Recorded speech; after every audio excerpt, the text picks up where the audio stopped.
Hi, welcome to Buck. I'll give a very brief context about what Buck is trying to do. Our core hypothesis is that while managing money is simple, it just means living below your means, investing for the long term, and accepting volatility. It is not easy because of the inherent human biases where we are swayed by emotions, we don't understand opportunity cost, we tend to overvalue losses and undervalue gains, etc.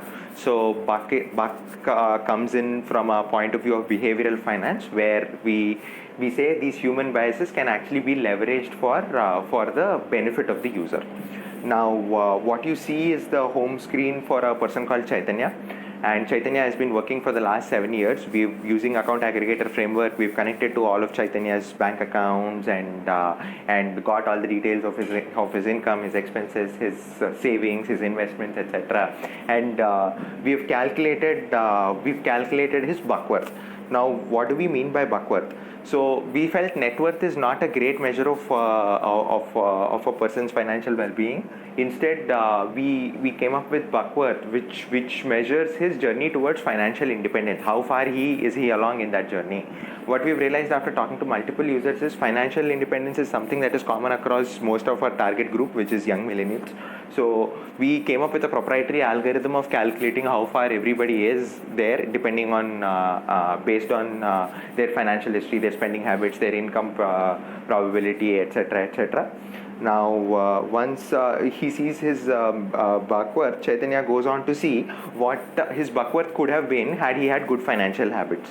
What are those good financial habits? We show Chaitanya depending on what we get from his, depending on his data. For example, he's done a good job with spending, but he's done a very bad job with investments. And because of his habits, he lost 22 lakhs. He's lost 22 lakhs compared to where he could have been. This is where we are using the user's loss aversion bias for the benefit of the user, for him to get better financial habits. Then the last tab is actually encouraging him to take the action right now. Again, framing the decision in such a way so that he does not fall prey to status quo bias where he says, I'll start investing later, I'll change my financial habits later. Saying that, you know what, if you don't change now, by the time you retire, you would have lost 60,000 for all these additional months you would have worked, because that's how compound interest works.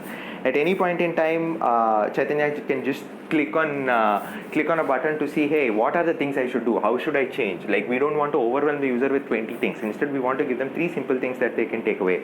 Because Chaitanya is already saving well but not investing. In his case, it's just buying a life cover, starting an SIP in an index fund, and planning for next goals. Now, let's look at the case of Sridhar, who earns as much as Chaitanya but does not save at all. We are seeing the home screen for Sridhar now, whose buck worth is 15. So Sridhar is a person who has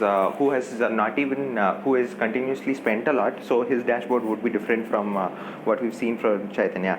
For example, his buck worth is different. His opportunity cost would be different. And if we go down his memory lane, we will see that he spent 38% on discretionary income. We see that his opportunity cost was higher than Chaitanya because Chaitanya at least had the money in his bank account. Whereas in Sridhar's case, he spent a lot on discretionary income. If you look at the suggestions for Sridhar, we see that it will be different.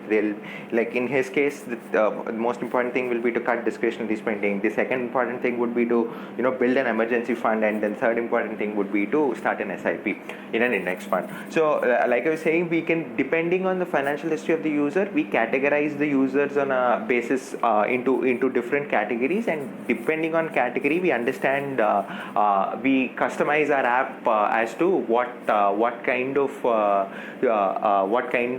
interface should the user experience.